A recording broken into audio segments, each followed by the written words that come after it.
नमस्कार दोस्तों, इस वक्त मैं हूँ राजस्थान के हरियाणा के क्षेत्र के बॉर्डर के ऊपर। यानी आप मान सकते हो ये पहाड़ के पीछे राजस्थान है, इधर हरियाणा है। और मैं हूँ डोसी हिल्स। वैसे डोसी गांव जो बताया जाता है राजस्थान में पड़ता है, लेकिन इसे डोसी हिल्स के नाम से ये जो जगह है बिल्कुल दौड़ मतलब फेमस है। और आप सर्च करोगे तो यहीं इसी जगह पर आपको आना पड़ा। और मैं आपको आज दिखाने वाला हूँ चमन ऋषि का आश्रम। कहा जाता है ऋषि चमन कोई हज़ारों साल काल में कोई काल की बात है। ये तो मुझे भी नहीं पता किस काल की बात है, लेकिन कहा जाता है हज़ारों साल पहले कि ऋषि चमन ने यहीं, ये जो आपको यहाँ से मेरे पीछे स्थान दिख रहा होगा, यहीं पे उन्होंने तपस्या की थी इन्हीं पहाड़ों पे। और यहीं पे उन्होंने काफ़ी शिक्षा उक्षा दी थी अपने ऋषियों को। क्योंकि चमन ऋषि की जो कहानी है वो भी मैं चलो ऊपर चल के आपको धीरे धीरे चलते चलते बताऊँगा। और आज हम दिखाने वाले हैं इसके यहाँ पे कुंड भी है, इसे शिव कुंड भी बोला जाता है। और यहाँ पे जो एक पाठशाला जी संस्कृत पाठशाला बताई जाती है, हालांकि आज उसे मंदिर में बदल दिया है। तो किस प्रकार का ये स्थान है और क्या क्या इसका महत्व है, हम ऊपर चलेंगे और आपको बताएंगे। यहाँ पे ये सीढ़ियाँ जा रही हैं, यहाँ से हम ऊपर चलेंगे।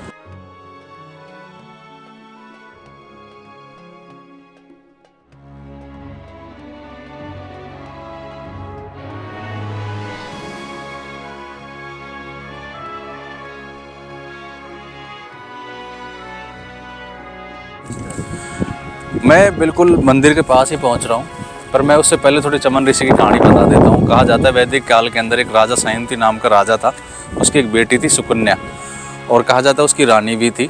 तो वो लोग पहले ये जो एरिया था पूरा जंगल एरिया था, और कहा जाता है वो यहीं आसपास के कहीं के राजा थे। क्योंकि ये जो जगह पड़ती है नारनौल में, नारनौल की वीडियो मैं पहले बना चुका हूँ। इसका नाम नारखोल है, पहले बोला जाता है महाभारत काल में। और महाभारत काल के आसपास ही इस शहर को बसाया गया। तो उससे पहले ही पूरा जंगली इलाका था, यहाँ बहुत ज़्यादा जंगली जानवर रहते थे, शेर वगैरह वगैरह। ऐसा कहा जाता है कि यहीं पे इसी पहाड़ पे चमन ऋषि कहीं तपस्या कर रहे थे पहले, हज़ारों साल से, काफ़ी सालों से। तो ऐसा कहा जाता है कि वो जब तपस्या कर रहे थे, तो जब यहाँ पे वो लोग घूमते घूमते जब राजा शिकार करने आया तो उसके साथ अपनी रानी और अपनी बेटी सुकन्या के साथ। तो ऐसा कहा जाता है कि जब इतने सालों से तपस्या कर रहे थे तो उनके जो शरीर पे मिट्टी जम गई, मतलब एक तरह से पूरे शरीर पे मिट्टी मकड़ी वगैरह लग गई, मतलब इतनी तरह से, इतने मतलब ध्यान में थे वो। सिर्फ उसकी आंखें चमक रही थी। उसकी लड़की को, राजा की लड़की को लगा कि ये जो है ना आंखें गई, आंखें नहीं है बल्कि मणियाँ हैं। मणि है, जो नागमणि होती है ना सांप की, वो है।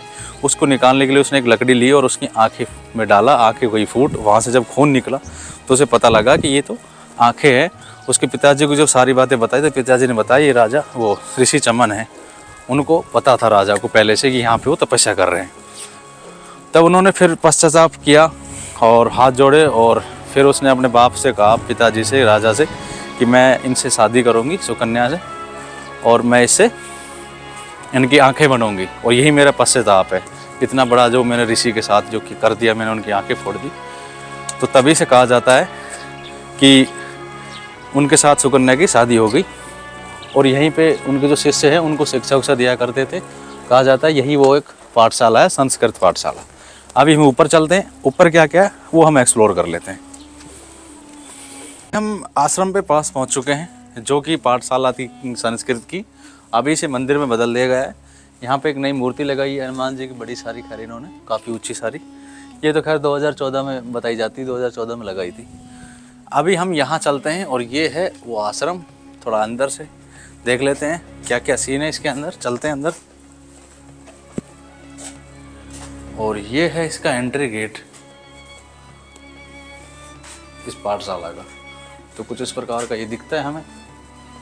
और यहाँ ऊपर सीढ़ियाँ जा रही हैं, थोड़ा ऊपर चलते हैं, शायद कुंड की तरफ हो सकता है ये रास्ता। और या इस बगल में कक्ष बने हुए हैं इसके, इधर भी देखो थोड़े बने हुए हैं, और इधर भी ये हवन कुंड बना हुआ है।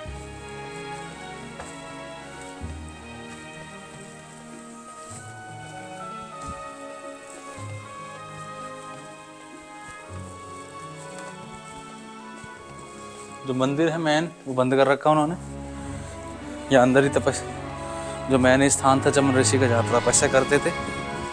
और ये वो कुंड है जिसे बोलते हैं शिव कुंड। इसके हम खैर चारों ओर चक्कर लगा सकते हैं एक तरह से मानो तो। और ये वो पाठशाला का ही थोड़ा सा हिस्सा है, देख सकते हो।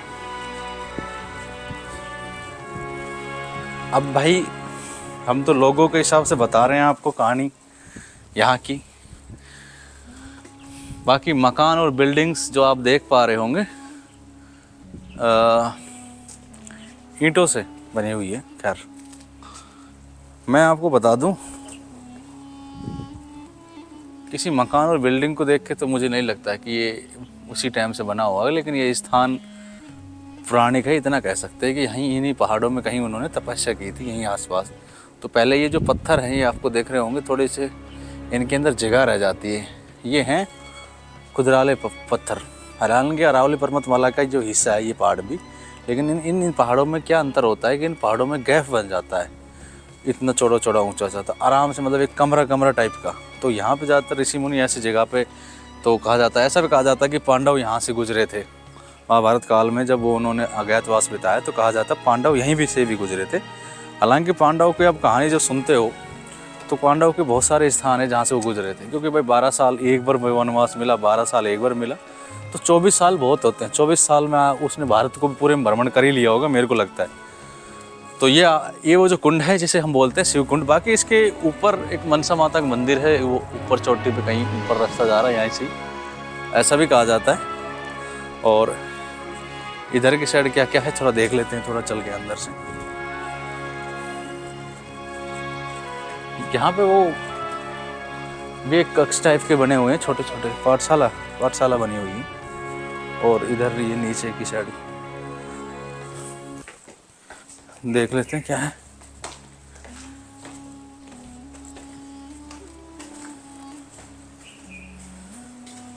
यहाँ नीचे भी कुछ इसी प्रकार के कक्ष बने हुए हैं, छोटे छोटे।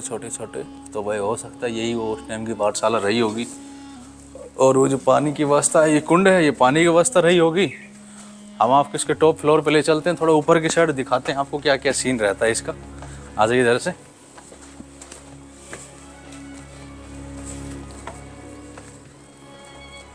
वैसे फिलहाल हमें यहाँ कोई दिख नहीं रहा है, बाकी हम ऊपर चल लेते हैं यहाँ से।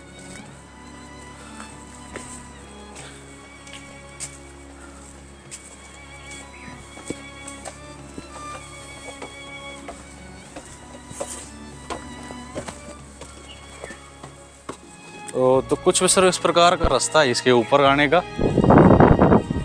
और यहाँ से हमें पहाड़ दिखाई देता है, और वो जो झंडा आपको शायद दिख नहीं रहा होगा, वो ऊपर बताते हैं कि मनसा माता का मंदिर बना रखा है उन्होंने, यहाँ के लोकल लोगों ने। खैर अब कहानियाँ तो बहुत है भाई, लेकिन जो मेन स्थान है जो वो यहीं तक है। बाकी इसके चारों तरफ 5 धाम बताते हैं लोग, 5 धाम बना रखे हैं उन्होंने, वो अलग अलग टाइप से जो भी इन्होंने सोच रखी गांव के आसपास में।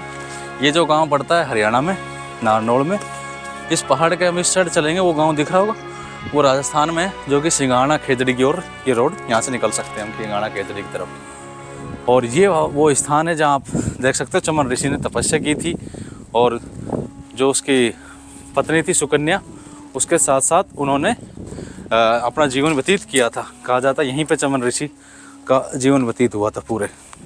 और ये वैदिक काल की बात है, आप जो 3 युग सुनते हो उससे भी पहले की बात है, वैदिक काल उससे भी पहले की बात है। तो भाई उस टाइम को तुम आपको बताइए क्या ही मिलेगा यहाँ पे, बस सिर्फ लोगों की पीढ़ी दर पीढ़ी जो बातें सुनते आते हैं, उन्होंने ये इस चीज़ को मान के रखा। तो ये बने हुए हैं ना, ये भी आज के नहीं, ये भी खैर इनको भी 500-700 साल हो गई। इन जो बिल्डिंग्स बनी हुई ना, ये भी 5-7 साल पहले बनाई गई है, ऐसे नहीं बनाई गई है। लेकिन वैदिक काल से तो खैर हम नहीं कह सकते कि भाई वो मकान अभी भी खड़े ही होंगे, लेकिन जो बूढ़े दर पीढ़ी सुनते आ रहे हैं, वो जगह बस स्थान पता है हमें कि यहीं पे चमन ऋषि रहते थे। तो हमारी ये वाली वीडियो यहीं तक थी, हमारी लास्ट वीडियो यहाँ तक की। नारनौल में बाकी और कोई लोकेशंस भी नहीं है यहाँ आसपास। बाकी नेक्स्ट वीडियो मिलता है इसी कोई इंटरेस्टिंग वीडियो। नमस्कार।